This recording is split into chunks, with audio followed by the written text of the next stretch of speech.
मंगलम भगवान वीरो मंगलम गौतमो गणी मंगलम कुंद कुंदाद्यो जैन धर्मोस्तु मंगलम।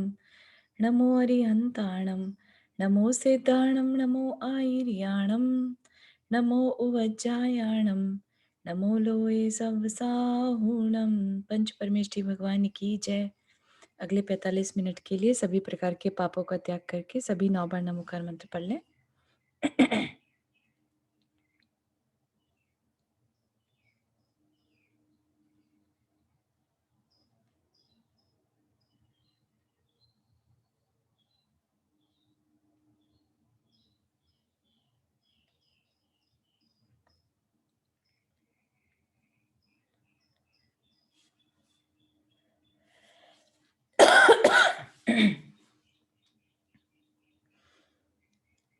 तो हमने कल की क्लास में देखा था कि अमित तेज है ना, उसकी उनकी पत्नी सुतारा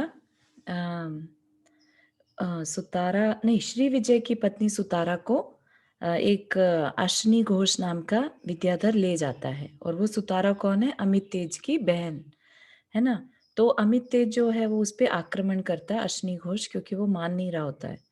ठीक है। और भागते भागते युद्ध में हारने की डर से वो भाग के और एक तीर्थंकर के समूह शरण में घुस जाते हैं दोनों, श्री विजय और अमित तेज भी उसके पीछे पीछे हैं।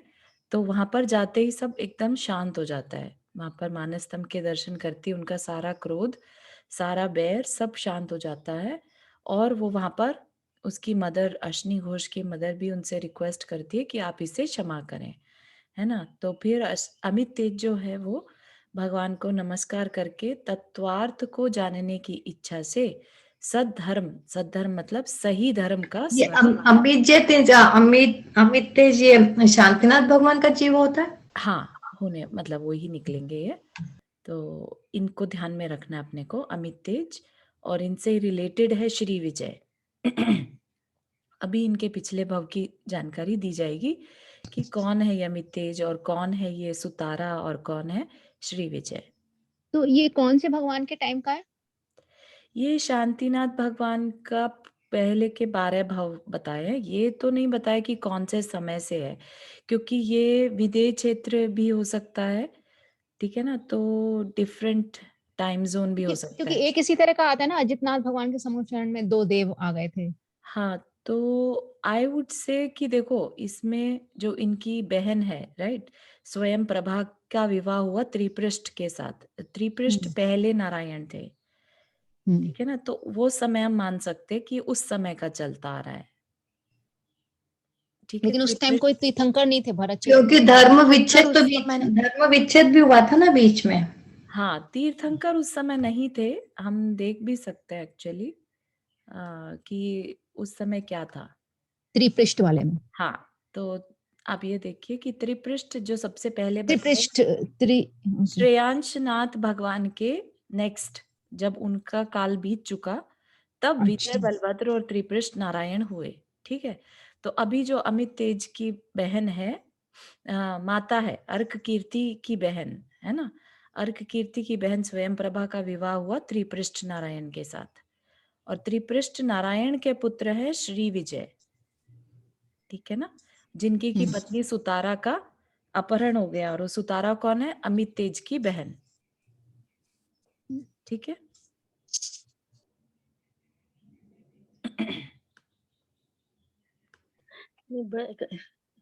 तो ये फिर जलन जेट्टी, फिर ये कौन है? ज्वाला जलन जेट्टी? ज्वलन जेट्टी जस्ट एक सिंपल विद्याधर थे, अच्छा, है ना। उनका पुत्र था अर्क कीर्ति और हाँ, स्वयं प्रभा उनकी पुत्री थी, जिसका की विवाह त्रिपृष्ठ राजा के साथ हुआ। हाँ।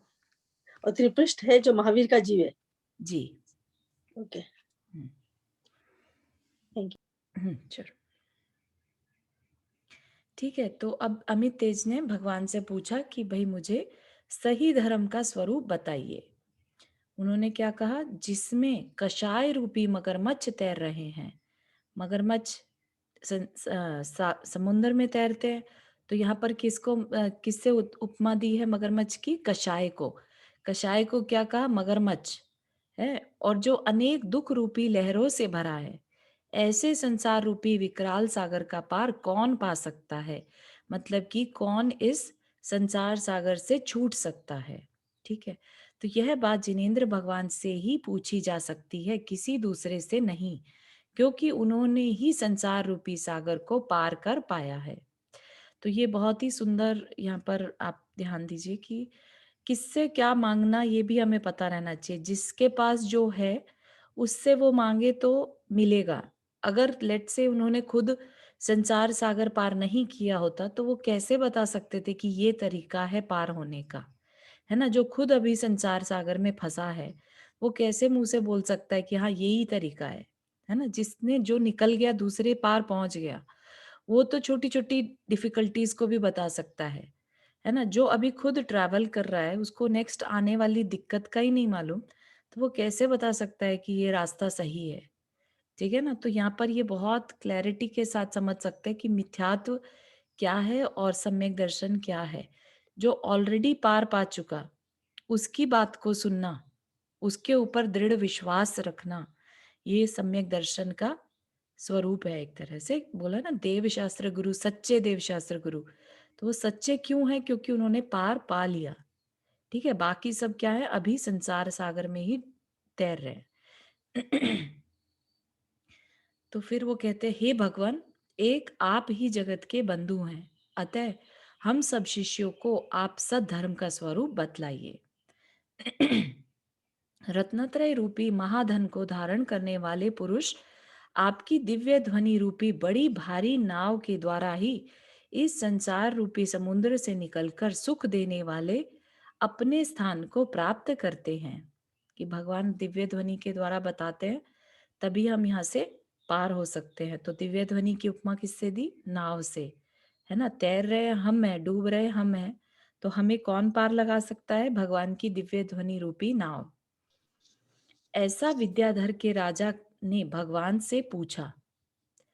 तदनंतर भगवान दिव्य ध्वनि के द्वारा कहने लगे, सो ठीक ही है, क्योंकि जिस प्रकार पूर्व वृष्टि के द्वारा चातक पक्षी संतोष को प्राप्त होते हैं, उसी प्रकार भव्य जीव दिव्य ध्वनि के द्वारा संतोष को प्राप्त होते हैं। हे विद्याधर भव्य, सुन। इस संसार के कारण कर्म है। कि संसार किस वजह से है? कर्मों के कारण। और कर्म का कारण क्या है? मिथ्यात्व, असंयम आदि। ठीक है, तो कर्म है तो संसार है, और कर्म किस कारण है? हमारे मिथ्यात्व, असंयम। हम जब व्रत नहीं लेते, हम जो मिथ्यात्व करते हैं, उसके कारण कर्म कॉन्स्टेंटली हमारे साथ जुड़े हुए हैं। या रागादिक भाव। राग आदि भाव, है ना। तो ये सब कर्म का कारण है, और कर्म के कारण संसार है। तो फिर वो बताते हैं कि मिथ्यात्व कर्म के उदय से उत्पन्न हुआ जो परिणाम ज्ञान को भी विपरीत कर दे, उसे मिथ्यात्व जानो। जो हमारी नॉलेज को भी विपरीत बना दे, हम सही दिशा में ना जा पाए। नॉलेज तो है कि चलना तो है, लेकिन हम डायरेक्शन गलत पकड़ लें, चलने की डायरेक्शन जो है हमने गलत चूज कर ली। तो ऐसे गलत चॉइस कौन कराता है? मिथ्यात्व। बहुत तीव्र मिथ्यात्व का जब उदय चल रहा हो तब ऐसा होता है। यह मिथ्यात्व बंध का कारण है। अब मिथ्यात्व के भेद बताए तो काफी डिटेल में चलेगा ये। तो सिंस हमारे यहाँ पर सभी तरह के लिसनर हैं, तो हम इसको बहुत डिटेल में नहीं, क्योंकि ये छडाला क्लास में भी हम काफी ज्यादा पढ़ के आ चुके हैं कुछ चीजें, और कुछ और पढ़ने वाले हैं। तो 5 प्रकार क्या बताए? अज्ञान, संचय, एकांत, विपरीत और विनय के भेद से ज्ञानी पुरुष उस मिथ्यात्व को 5 प्रकार का मानते हैं। तो मिथ्यात्व सबसे बड़ा कारण है कर्म के बंध का, है ना। सबसे ज्यादा जो लंबी अवधि के लिए बंधता है मिथ्यात्व, है ना, चारित्र, मोहनीय कर्म। तो उसके फिर आगे भेद एक एक्सप्लेनेशन देंगे एक एक करके कि ये क्या है पांचों। पाप और धर्म के नाम से दूर रहने वाले जीवों के मिथ्यात्व कर्म के उदय से जो परिणाम होता है वह अज्ञान मिथ्यात्व है। जो सही और गलत को ना समझे, राइट, ना तो गलत को समझे और ना सही को, तो वो क्या है? अज्ञान मिथ्यात्व। ठीक है। और फिर क्या है, आप्त तथा आगम आदि के नाना होने के कारण जिनके उदय से तत्व के स्वरूप में दोलायमानता यानी चंचलता बनी रहती है, उसे हे श्रेष्ठ विद्वान तुम संचय मिथ्यात्व जानो। संचय मतलब सही जानकारी में डाउट होना। डाउट किस में होना? सही जानकारी कहाँ से मिल सकती है? आगम से। आगम क्या? शास्त्र, है ना? और गुरुवाणी से। हाँ, और आप तो हो गए देव। तो देव और आगम के बारे में डिफरेंट, बहुत सारे देव या बहुत सारा आगम होने के कारण जो चंचलता बनी रहे, वो किस कारण हो रही है? संशय मिथ्यात्व के कारण। ऐसा डाउट बना रहता है कि ये सही है कि नहीं, इसमें ये गलत है या ये सही है, ऐसा डाउट ही बना रहे। फिर क्या है? द्रव्य पर्याय रूप पदार्थ में अथवा मोक्ष का साधन जो सम्यक दर्शन, सम्यक ज्ञान और सम्यक चारित्र है, उसमें किसी एक का ही एकांत रूप से निश्चय करना सो एकांत मिथ्या दर्शन है। और मिथ्या दर्शन क्या करता है? मिथ्यात्व क्या करता है? हमारे अंदर एकांत भाव को भी पैदा कर देता है कि जो हमने पढ़ा, जो हमने समझा, वो ही सही है ना? और कि सम्यक दर्शन, सम्यक ज्ञान, सम्यक चारित्र में से किसी एक को पकड़ लिया कि सम्यक दर्शन ही सब कुछ है, सम्यक दर्शन है तो हम पार हो जाएंगे, बस इतना मान लिया और सम्यक चारित्र को भूल गए। ठीक है? या द्रव्य द्रव्य द्रव्य पढ़ते रहे और पर्याय पे ध्यान ही नहीं दिया, या पर्यायों पे ज्यादा ध्यान दे दिया, द्रव्य पे ध्यान नहीं दिया। तो किसी एक पर ज्यादा स्ट्रेस दे देने से वो क्या कहलाएगा? एकांत, है ना? एक को ही सब कुछ मान लिया। तो ये किस कारण होता है? एकांत मिथ्यात्व, एकांत मिथ्या दर्शन इसके कारण है। आत्मा में जिसका उदय रहते हुए ज्ञान ज्ञायक और ज्ञेय के यथार्थ स्वरूप का विपरीत निर्णय होता है, उसे विपरीत मिथ्या दर्शन जानो। जिसके उदय रहते हुए, है ना, आत्मा में जिसका उदय मतलब ऐसे कर्म का उदय हो गया कि जिसमें ज्ञान जो कि नॉलेज है, ज्ञायक जो जानने वाला है, और ज्ञेय जिसको जाना जाए, उसके यथार्थ स्वरूप का विपरीत निर्णय कर लिया जाए। जबकि क्या है? ये तीनों एक ही है, ज्ञान, ज्ञायक और ज्ञेय, है ना? जिसने जाना, जिसको जाना और जानने वाला, ये सब एक ही है, राइट? लेकिन क्या है? इसको स्वरूप का विपरीत निर्णय कर ले, ज्ञेय किसी को मान ले, ज्ञायक किसी को, ज्ञान किसी को, तो ये क्या कहलाएगा? विपरीत मिथ्या दर्शन। ठीक है? फिर मन, वचन और काय के द्वारा जहां सब देवों को प्रणाम किया जाता है और समस्त पदार्थों को मोक्ष का उपाय माना जाए, उसे विनय मिथ्यात्व कहते हैं। ये कब आएगा? जैसे कि सबका स्वामी एक है, सबका मालिक एक है, सब धर्म एक है ना? सब धर्मों में एक ही बात कही जाती है। तो ऐसा मानने वाला क्या कहलाएगा? विनय मिथ्यात्व। कि लौकिक विनय के कारण वहां भी माथा झुका लिया और दूसरी जगह भी माथा, यही नहीं पता कि हमें क्या करना है ना? तो वो क्या कहलाएगा? विनय मिथ्यात्व। व्रत रहित पुरुष की जो मन वचन काय की क्रिया है, उसे असंयम कहते हैं। अब आगे बता रहे हैं, एक तो मिथ्यात्व बता दिया कारण, और एक असंयम, दो कारण बताए थे। तो व्रत रहित, व्रत मतलब जो हिंसा आदि में संलग्न नहीं होना, है ना? तो वो व्रत, और वो व्रत ना लो तो असंयम। व्रत रहित पुरुष की जो मन वचन काय की क्रिया है, उसे असंयम कहते हैं। इस विषय के जानकार मनुष्यों ने प्राणी असंयम और इंद्रिय असंयम के भेद से असंयम के दो भेद कहे। तो क्या कहा मनुष्यों ने? प्राणी असंयम, एक तो प्राणों का घात करने से रिलेटेड असंयम, और दूसरा असंयम इंद्रिय असंयम, अपनी इंद्रियों पर संयम नहीं रखना। इस तरह से दो असंयम के भेद कहे। फिर आगे और डिटेल में जा रहे हैं। चारू, एक सेकंड, ये दोबारा बताओगी? जो एक तो ये मन वचन ये बताया ना, मन वचन काय की समस्त क्रिया। पदार्थों का, एक सेकंड जरा सा ऊपर करो, हाँ जी, जरा सा ऊपर, बस। ये है ना कि मन वचन और यथार्थ स्वरूप का विपरीत ये हो गया, ठीक है? मन जी, वचन और काय के द्वारा जहाँ सब देवों को प्रणाम किया जाता हाँ है, जी, समस्त पदार्थों का मोक्ष उपाय, इसे विनय मिथ्यात्व कहते हैं। जी, तो ये व्रत रहित पुरुष की जो आई ना, ये वाली लाइन का एक बार दोबारा बताओगी? व्रत रहित वाली लाइन। हाँ, ये तो अभी तक तो 350। यहाँ तक जो है ना विनय मिथ्यात्व, यहाँ तक तो मिथ्यात्व को एक्सप्लेन किया। ठीक है, अभी आपने ऊपर देखा होगा ना कि 2 कारण बता दिए, अच्छा, कर्म का कारण है और कर्म का कारण क्या है? मिथ्यात्व, हाँ, असंयम आदि, है ना? तो अब वो मिथ्यात्व के 5 बताए, फिर ठीक है। असंयम को बता रहे हैं। ठीक है, तो विनय मिथ्यात्व यहाँ तक तो मिथ्यात्व बता दिए 5। मिथ्यात्व ये 5 कौन से एक बार रिवाइज करके बताएंगे? 5 प्रकार का मिथ्यात्व यहाँ पर बताया, अज्ञान, संचय, एकांत, विपरीत और विनय।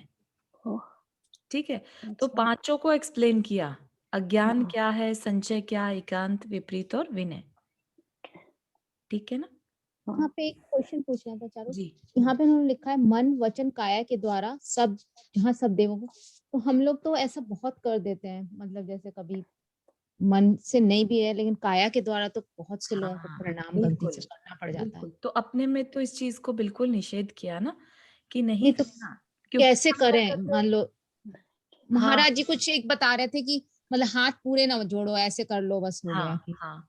इस वो तरह तो से। देखो, अब आज का समय इतना खराब चल रहा है, राइट? कि हमें एक ऐसी सोसाइटी में रहना पड़ रहा है जहां पर जैनेतर ज्यादा हैं, जैन कम, है ना? तो हमारे को लोक व्यवहार भी निभाना है। तो इसलिए उसके हम वो निकालते हैं, मतलब तरीके निकाल रहे हैं एक तरह से कि किस तरह से हम बिना किसी का मन दुखाए, है ना, और रह सकते हैं। जहां तक हो सके अवॉइड करना है, और नहीं अवॉइड कर सकते तो जस्ट उसको अपनी तरफ से अंदर से, ना तो मन से, ना वचन से और ना है काय से, ऐसा ना हो जैसा हम जिनेंद्र भगवान को प्रणाम करते हैं, नमस्तु करते हैं। तो जैसे जैसे बड़े बड़े चर्च वर्च देखने जाते हैं यूरोप में, आई थिंक ये सब हाँ, थोड़ा इनसे डर के ही रहना चाहिए, क्योंकि फिर बेफालतू में इनसे हमको मिथ्यात्व का भी बंद हो सकता है। हाँ, हम विनय नहीं करेंगे तो दूसरे को हर्ट होगा, है हाँ ना? वही तो। और हम विनय करेंगे तो हमारी आत्मा को हर्ट होगा। तो दोनों ही तरह से ना जाना बेटर हाँ दैट्स है ना? लेकिन अब बिल्कुल अवॉइड नहीं कर पा रहे हैं, तो फिर हमें बहुत इसमें विवेक रखना है कि हम गलत मैसेज भी किसी को ना दें, हमारी वजह से और जो जैन हैं जो नोटिस कर रहे हैं कुछ है, उनको ये ना लगे कि जब ये कर सकते तो मैं कर सकता, है ना? तो हम रिप्रेजेंट भी करते हैं ना प्रभावना चीज तो उस चीज का ध्यान रखना है। ठीक है, तो व्रत चारू, रहित। एक मिनट, मेरा मेरा क्वेश्चन का आंसर नहीं हुआ, वो बीच बीच में आ गया। अच्छा, ये जो पढ़ा ना कि, एक सेकेंड, लाइन भी हट गई का, नहीं, एक सेकेंड। ये ना व्रत ये है रहित ना मनुष्य। हाँ हाँ हाँ हाँ, ये, हाँ, तो हाँ यहाँ हाँ तक हमें मिथ्यात्व के हाँ, बारे यही, में बता दिया। ठीक है, 5 ठीक है, तरह का मिथ्यात्व है जो हमारे कर्म का कारण है। हाँ, ठीक है, फिर कह रहे ठीक असंयम है, क्या है? असंयम है व्रत रहित पुरुष की जो मन वचन काय की क्रिया, उसे असंयम कहते हैं। तो असंयम क्या है? एक तरह से जो भी व्रत रहित मनुष्य है, राइट, मनुष्य या कोई भी प्राणी है, उसकी जो भी मन वचन काय की हम्म, क्रिया हो रही है, उससे वो कर्म बांध रहा है ना? ठीक है। तो वो और क्या इसकी अगली कहलाएगा? लाइन भी असंयम। प्लीज। इस विषय ठीक है, के और प्लीज जानकार अगली मनुष्यों लाइन। ने प्राणी असंयम और इंद्रिय असंयम के भेद से असंयम के 2 भेद कहे हैं। ठीक है, तो असंयम कैसा है कि एक तो हिंसा आदि अगर हम करते हैं किसी प्राणी का घात करने से रिलेटेड, है ना? और एक है इंद्रिय असंयम, ठीक है, जब हम अपनी इंद्रियों पर कंट्रोल नहीं रख पाते। तो इन 2 तरह के ओके असंयम को ओके, बताया है ना? तो क्या कर रहे हैं ठीक है, यहाँ थैंक यू, पर क्यों थैंक इतनी डिटेल दे रहे हैं? क्योंकि अमित तेज जो विद्याधर है उसने पूछा कि संसार से पार कैसे हो सकता हूँ, है ना? तो बता दिया, 2 कारण बता दिए, ठीक है, मिथ्यात्व एक कारण है और असंयम कारण है। अब इसके बाद और क्या कारण है? ठीक है, तो असंयम जब हम करते हैं तो असंयम में कारण क्या चीज है? ठीक है, तो वो क्या है? हमारा चारित्र मोह का उदय कारण रहता है। तो आगे बताते हैं जब तक जीवों के अप्रत्याख्यानावरण चारित्र मोह का उदय रहता है, तब तक अर्थात चतुर्थ गुण स्थान तक असंयम बंध का कारण माना गया है। असंयम कब तक रहता है? चौथे गुण स्थान तक, है ना, जब तक ही व्रत ना ले ले। ठीक है, उससे पहले असंयम, उसके बाद फिर थोड़ा थोड़ा संयम बढ़ता जाता है। ठीक है, तो इसलिए असंयम कब तक है? पूर्ण रूप से चतुर्थ गुण स्थान तक। और उसका टेक्निकल वर्ड क्या है? अप्रत्याख्यानावरण चारित्र मोह। तो ठीक है, ये जो अप्रत्याख्यान वरण चारित्र मोह जो तुमने पहले भी बताया था, हाँ लेकिन जी, एक बार दोबारा बताओगी? हाँ, तो एक तो होती है अनंतानुबंधी चारित्र, है ना, जो पहले गुण स्थान में रहता है, जिसकी वजह से सम्यक दर्शन नहीं होता, या ये कह लीजिए कि हम गुण स्थान में आगे नहीं बढ़ पाते। ठीक है, जब अनंतानुबंधी हट जाती है, ठीक है। फिर हमारे अंदर फिर भी ये कह लीजिए हाँ। कि सम्यक दर्शन तो हो गया, लेकिन अभी भी व्रत लेने का मन नहीं है, अव्रती है, हाँ। किसी भी तरह का व्रत नहीं लिया, किसी भी तरह की ठीक। स्थूल और सूक्ष्म हिंसा नहीं छोड़ने का अंदर से मन हुआ, तो वो क्या कहलाता है? वो किस कारण से है? हाँ हाँ। क्योंकि हमारी अप्रत्याख्यानावरण चारित्र का उदय चल रहा है। ठीक है, चारित्र का उदय मतलब अंदर से वैसी फीलिंग्स आ रही हैं। ठीक है, अंदर से कैसी फीलिंग आ रही है कि क्या रखा है व्रत में, कर लेंगे जब टाइम आएगा, है ना, इस तरह की अंदर से जो फीलिंग आ रही है, वो किस वजह से फीलिंग जो आती है, वो कर्मों के कारण ही तो है, राइट? तो वो किस कर्म हाँ से हो रही हाँ। है?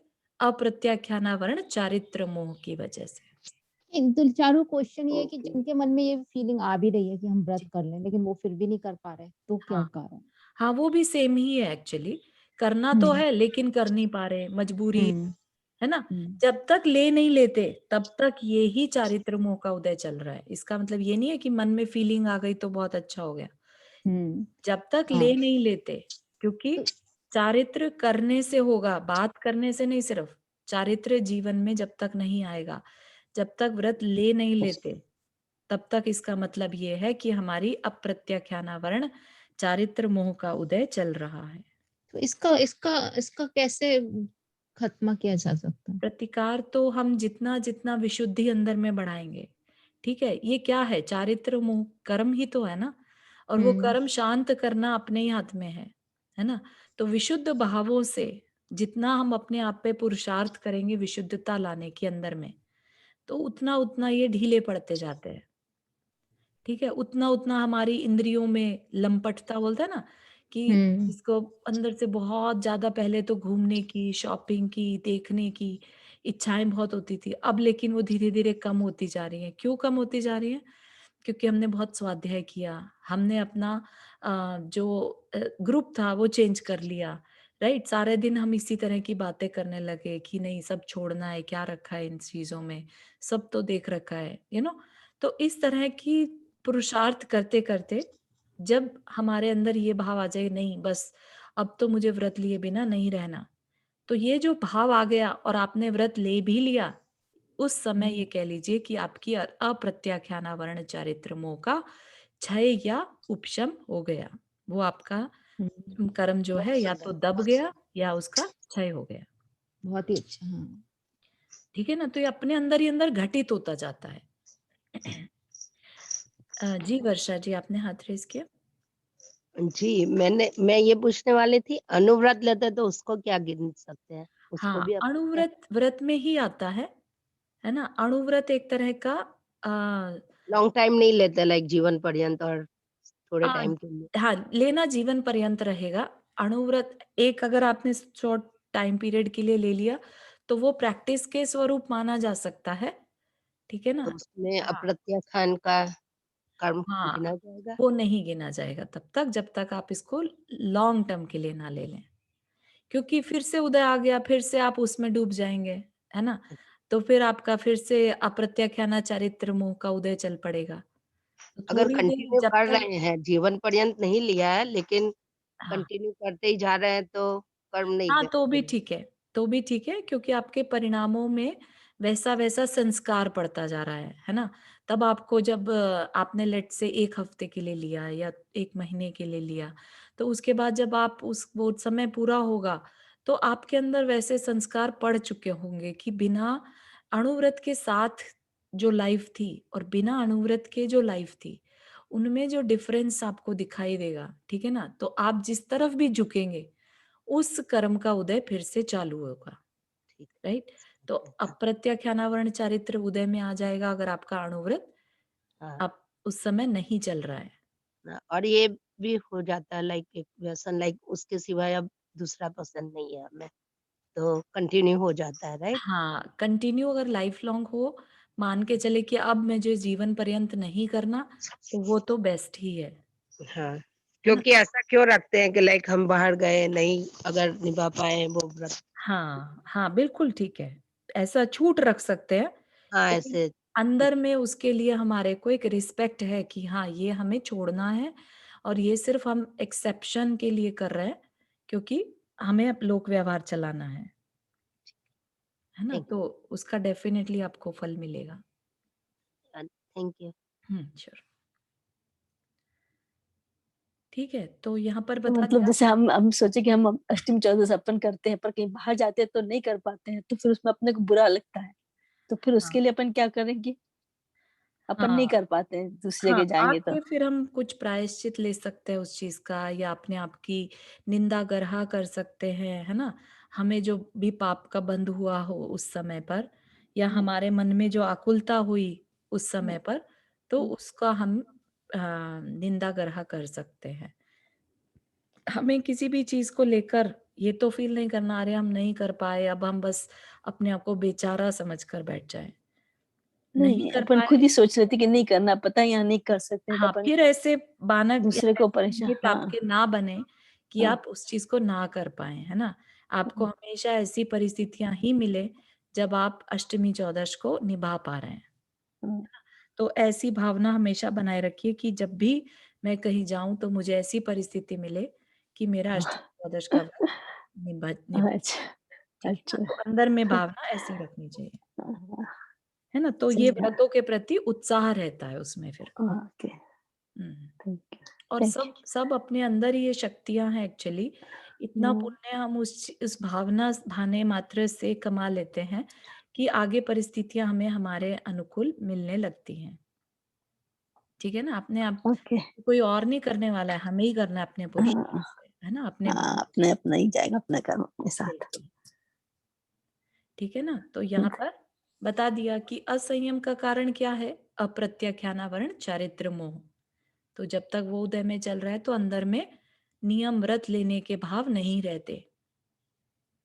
छठे गुण स्थान में व्रतों में संचय उत्पन्न करने वाली जो मन वचन काय की प्रवृत्ति है उसे प्रमाद कहते हैं। छठे गुण स्थान में सारे महाव्रत तो ले लिए लेकिन अभी भी कहीं ना कहीं प्रमाद रहता है ना? इसीलिए कहते हैं ना अप्रमत्त अवस्था, प्रमत्त अवस्था रहती है छठे गुण स्थान में। तो यह प्रमाद छठे गुण स्थान तक बंध का कारण होता है। तो कहीं ना कहीं प्रमाद प्रमाद होता है अच्छे कार्यों के प्रति निरादर भाव कि भाई नहीं करना, चलो छोड़ो। तो आप ये मत मानिए कि उसमें हिंसा आदि के भाव हो जाएंगे, ऐसा नहीं। लेकिन जहां पर और ज्यादा अलर्टनेस की जरूरत थी वहां पर थोड़ा ढीलापन, इवन इवन भोजन करना जो है वो प्रमाद में आ जाता है ना? तो इस लेवल तक की सूक्ष्मता छठे गुण स्थान में आ जाती है। तो ये प्रमाद के कारण जो बंद होता है वो छठे गुण स्थान में ही पॉसिबल है। छठे गुण स्थान में किस कारण से बंद होता है? प्रमाद के कारण। प्रमाद के 15 भेद कहे गए हैं। ये शायद हमने 6 डाला में पढ़ा था, है ना? प्रमाद के 15 भेद कषाय आदि को लेकर जो एक्सप्लेन डिटेल्स है इसकी। ये संज्वलन कषाय का उदय होने से होते हैं और ये इनका कारण क्या है? संज्वलन कषाय का उदय, उसी के कारण प्रमाद होता है। और फिर क्या कह रहे हैं? तथा सामायिक छेदोपस्थापना और परिहार विशुद्धि इन 3 चारित्रों से युक्त जीव के प्रायश्चित के कारण बनते हैं। तो ये जो सामायिक छेदोपस्थापना और परिहार विशुद्धि जो ये 3 चारित्र बताए हैं, चारित्र मतलब कि कैसा बिहेवियर, है ना? किस तरह का लाइफस्टाइल। तो सामायिक जिसमें समता की साधना की जाए, छेदोपस्थापना जिसमें अभी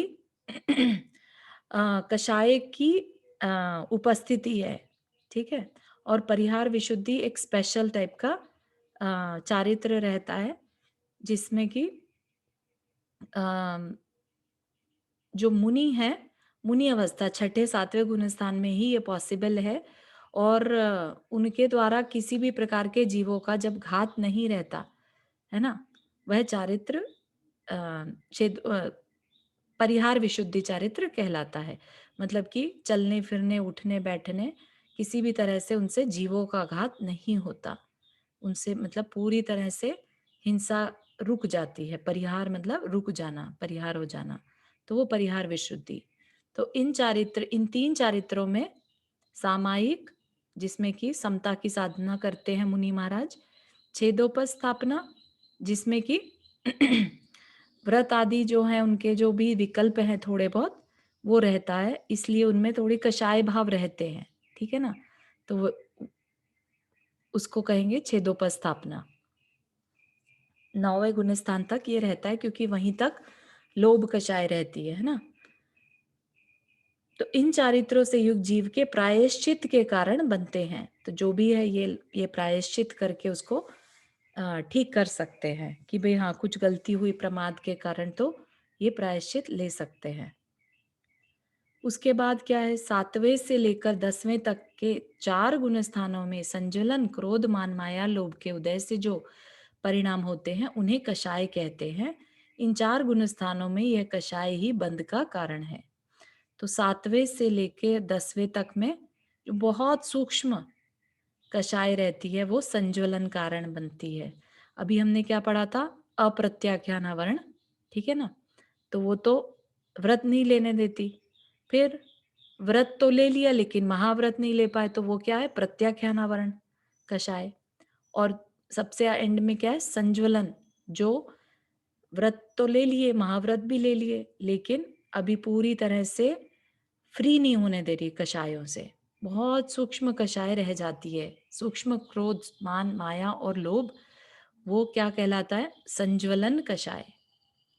ये टाइप है बेसिकली कषायों की, जिनकी वजह से अपने गुण स्थानों में डिफरेंस आता रहता है। हमारी आत्मा का विकास बताने का एक तरह से तरीका है ये, और कैसे आगे बढ़ रहे हैं, ये किस कारण से, ये कषायों के कारण से, राइट। ये 4 तरह की कषाय, अनंतानुबंधी, अप्रत्याख्यानावरण, प्रत्याख्याना और संज्वलन। जी वर्षा जी। संज्वलन का शायद तो लाइक अंतर्मुहूर्त के लिए ही रहती है ना, वो मिट जाती है तुरंत। अंतर्मुहूर्त के लिए हाँ पानी कषाय में रहती लगती है, हाँ, बिल्कुल सही है। अंतर्मुहूर्त तक का क्रोध रहेगा, अंतर्मुहूर्त तक का मान रहेगा, माया या लोभ, है ना। तो उसको तुरंत प्रायश्चित से मिटा हाँ सकते हैं, बिल्कुल ठीक है, बहुत सुंदर। राइट? जैसे पानी में लाइन करी और वो तरफ हाँ माने हाँ इकट्ठा हो गया। बिल्कुल सही। ये एक क्वेश्चन है अंतर्मुहूर्त को तो हमको भी रहता है ना, कोई भी भाव आता है तो अंतर्मुहूर्त के बाद होता ही नहीं है वो, हाँ, अंतर्मुहूर्त तक ही रहता है। अंतर्मुहूर्त तक भाव आना और उसका प्रभाव पड़े रहना। हमारे अंदर प्रभाव उदय भले ही अंतर्मुहूर्त का रहे क्रोध, लेकिन जो उसके संस्कार पड़ते हैं वो हमारे अंदर लॉन्ग टर्म के पड़ जाते हैं। संजुलन कषाय में क्या है कि उसका संस्कार भी नहीं पड़ने पाता, अंतर्मुहूर्त तक ही उसका संस्कार रहता है। उसके बाद वो प्रायश्चित आदि करके अपने को क्लीन कर लेते हैं। हमारे साथ क्या है, क्रोध आया, सालों 10 साल हम किसी के साथ बैर बांध लेते हैं, है ना, कि इसने मुझे ये कह दिया था। और संजुलन कषाय में क्या है, संस्कार भी अंतर्मुहूर्त का रहता है। मेरा एक क्वेश्चन था कि जैसे मान लो किसी चीज को देख के आपके मन में जैसे भोजन दिख रहा है टीवी पर या कुछ है, अब तो आपके मन में भोजन खाने की इच्छा हो गई, तो भले ही आपने थोड़ी देर में ये रियलाइज किया देखो ये मेरी गलती इंद्रिय के विषय थे या वट, लेकिन उस टाइम आपको जो आपने इच्छा करी या उस रंग में आप रंग गए या कोई भी भावना हुई, जैसे टीवी पे कुछ खरीदने का आया और उस रंग में आप रंग गए, तो उसमें इवन तो आपने प्रायश्चित ले लिया, पश्चाताप कर लिया, प्रायश्चित तो नहीं लिया, पश्चाताप कर लिया, देखो मैंने क्या, तो इसको कैसे, इसमें कितना पाप पड़ता है, मैं ये पूछ रही थी। हाँ, जिस समय जैसे जैसे भाव होंगे हमारे, राइट, अनलेस एंड अनटिल हमने नियम लिया हुआ था कि हम इतने बजे से इतने बजे तक कोई विचार नहीं करेंगे भोजन से रिलेटेड, तो अगर हमने ऐसा कुछ विचार किया था या व्रत लिया था और उस समय हम कहते हैं तो ये व्रत का अतिचार हो गए, ठीक है ना, तो हम उस हिसाब से प्रायश्चित लेंगे। और एक है सिंपल, हम देख रहे हैं टीवी पर और पेट भरा हुआ है, लेकिन फिर भी मन में विचार आ गया कि काश ये खा लेते। तो एक तरह का असंयम के भाव हैं ये, है ना। और भाव आ रहे हैं, भाव से कर्म बंध रहा है। उसके राइट आफ्टर दैट हमने डिसाइड कर लिया, नहीं नहीं, क्या रखा है इन सब विषयों में, और हर टाइम इस बारे में सोचते रहना तो बहुत अच्छी बात नहीं है ना। ऐसा करके अपनी निंदा करा कर ली, तो उसको क्लियर भी करते गए हम, ठीक है ना। तो ये हमारे बस परिणामों की परिणति है। परिणाम हम अच्छे बुरे करते रहते हैं। तो इसमें कई बार आप अपने आप को ऑब्जर्व करते हो कि कितने गलत परिणाम कर रहे हो। जी बहुत गंदे गंदे परिणाम आ जाते हैं और आप करना भी नहीं चाहते हो, लेकिन हो रहे होते हैं। बहुत उनसे बड़ा दुख लगता है कि अब मेरे को इसका पाप का बंध होता जा रहा है, लेकिन वो आते ही जाते हैं। जब रियलाइज हो कि पाप का बंद हो रहा है या ये बुरे हैं, राइट, जैसा कि आपने बोला कि आपको पता रहता है ये बुरे हैं, राइट, तो आपको उसको तोड़ने की टेक्निक निकालनी चाहिए कि जैसे ही पता चला कि ये बुरे पाप के परिणाम हो रहे हैं और मुझे ही इसका फल भोगना पड़ेगा, तो आप उसको कुछ ना कुछ ट्रिगर बना के रखिए कि अगर ऐसा होता है तो मुझे ऐसा सोचना है, राइट, अपने ध्यान को वहां से हटा लेना है। ये पुरुषार्थ करना पड़ेगा, नहीं तो संस्कार पड़े रहेंगे। आप कहते रहेंगे कि मुझे नहीं करना और कर वो ही काम रहे हैं, राइट। तो उससे क्या है, ये कर्म बंध से बाहर निकलने के लिए पुरुषार्थ जरूरी है, नहीं तो ये संस्कार नहीं टूटेगा, है ना। संस्कार तोड़ना अपने को ही है। सही बात। ठीक है, तो ये बता दिया यहाँ पर। गुण स्थान की बात जानकारी दी कि इन 4 गुण स्थानों में यह कषाय मतलब संज्वलन कषाय ही बंध का कारण है। कौन सी कषाय? संज्वलन कषाय, है ना। बहुत माइल्ड क्रोध मान माया लोभ। फिर जिनेंद्र भगवान ने इस कषाय के 16 भेद कहे हैं। 16 भेद हमने जान लिए, ठीक है। 4 अनंतानुबंधी, 4 अप्रत्याख्यान, 4 प्रत्याख्यान और 4 संज्वलन, ठीक है ना। यह कषाय उपशांत मोह गुण स्थान के इसी ओर स्थिति बंध तथा अनुभाग बंध का कारण माना गया है। तो अब इसमें क्या आगे ले लिया, गुण स्थान उपशांत, है ना। उपशांत गुण स्थान कौन सा हो गया? 11वां गुण स्थान। उसके आगे भी चल रहा है अभी वो, है ना। स्थिति बंध और अनुभाग बंध इसी के कारण होता है। उपशांत मोह में 11वें गुण स्थान से जाके वापिस से नीचे गिरते हैं, ठीक है ना। तो इसमें अभी यही कषाय चल रही हैं। 12वें में जाके सब ये वाली जो चारित्र मोहनीय कषाय आदि सब खत्म हो जाता है। तारू उपशांत मोह कौन सा कषाय हुआ ये? 11वां गुण स्थान हो गया। नहीं हुआ क्या, इसका मतलब समझ नहीं आया। उपशांत मोह, हाँ, मोह का क्या हो गया? शांत हो गया मोह, ओ अच्छा, है ना। मोहनीय जैसे काम जो है उपशम टाइप। उपशम हो गया, अभी खत्म नहीं हुआ, क्षीण नहीं हुआ, ठीक है, उपशांत हो गया, है ना। उपशम ठीक है, कर लिया उसका। हाँ, ठीक है, थैंक यू। मोह तो 12वें में जाएगा ना। हाँ, है ना। 6 जो होगा वो 12वें में जाता है, इसलिए 11वें में क्या है? 12वें में क्षीण मोह होता है। हाँ, 12वें में क्षीण मोह और 11वें में उपशांत मोह, है ना। दब गया वो एक तरह से, वो फिर से उदय में आएगा ही आएगा। यहाँ पे तो ये सब 9 कषाय वाला होता है, बाकी संजुलन तो जा चुकी है ना। संजुलन तो लोभ चला गया है ना। अभी बाकी की 3 कषाय बाकी हैं। अच्छा, संजुलन क्रोध मान माया बाकी है। हाँ, अच्छा, मोह गया है, बाकी 3 बाकी है ना। मोह गया ना अभी तक तो। मोह तो 12वें में जाएगा, 3 अभी चले गए, है ना। हाँ, 10वां का सूक्ष्म संप्राय बोलते हैं, है ना। तो जिस गुण स्थान में संजुलन लोभ कषाय का अत्यंत सूक्ष्म उदय, उसे सूक्ष्म संप्राय गुण स्थान कहते हैं। 9वें गुण स्थान में, अच्छा 9वें गुण स्थान में ही बाकी सारे तो चले जाते हैं। मान माया क्रोध मान माया, है ना। लोभ बचता है 10वें में। हाँ, तो बाकी जो 11वें और 12वें में है, इसमें केवल हास अति रति यही सब बचते हैं। बाकी जो मेन 16 कषाय खत्म। हाँ, ओके।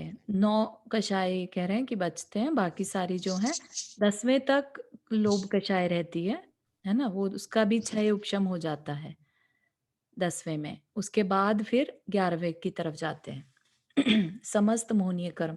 हाँ, तो ये देख सकते हैं, एक बार और क्लियर कर सकते हैं कि ये 11वें में कौन सी कषाय की बात है ना, समस्त मोहनीय कर्म के उपशम।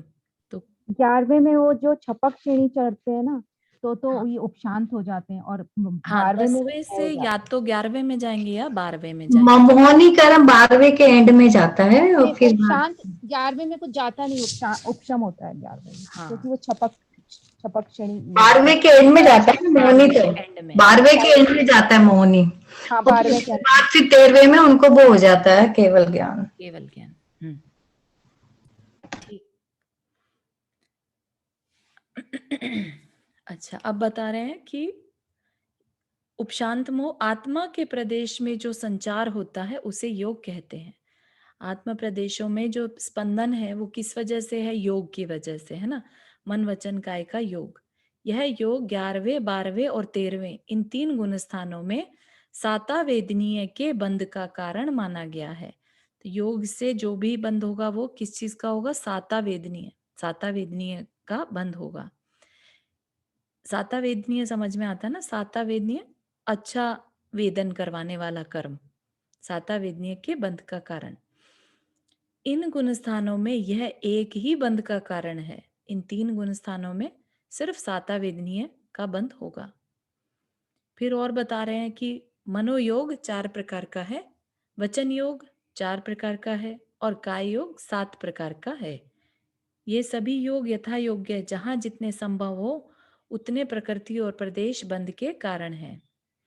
तो मनोयोग मन का योग, मन से होने वाले, है ना।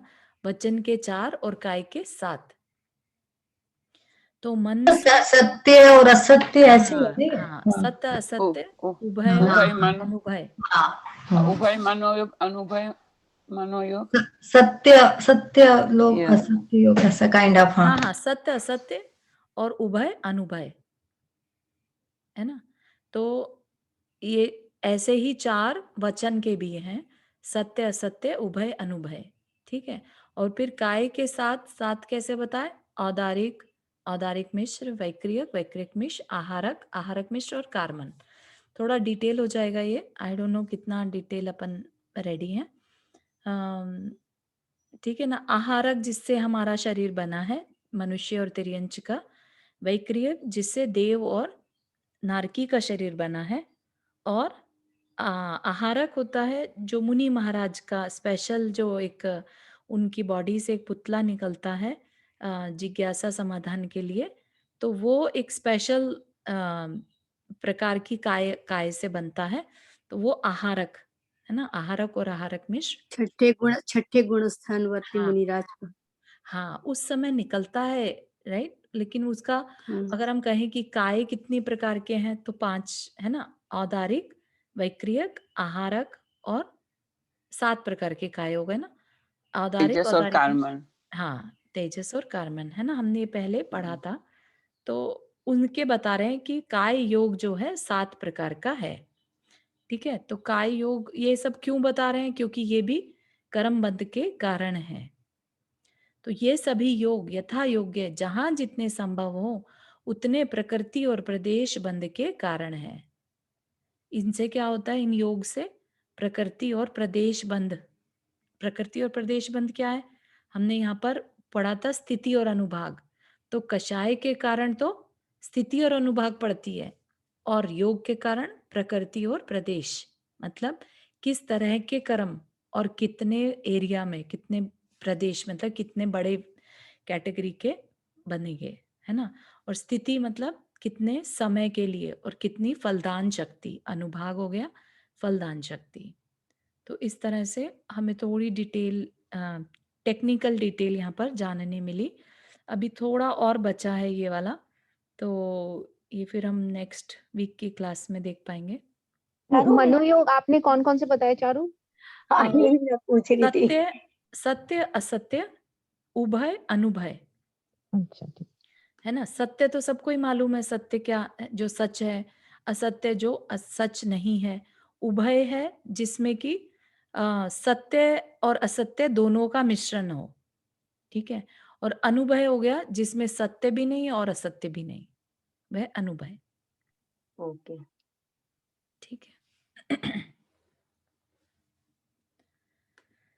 तो आई नो आज का टेक्निकल था पूरा का पूरा, और अभी थोड़ा सा और बाकी है। यहाँ तक जो है यही कंटिन्यू होगा, तो हम नेक्स्ट वीक की क्लास में इसको कंटिन्यू करेंगे। किसी को कोई प्रश्न before we end the class?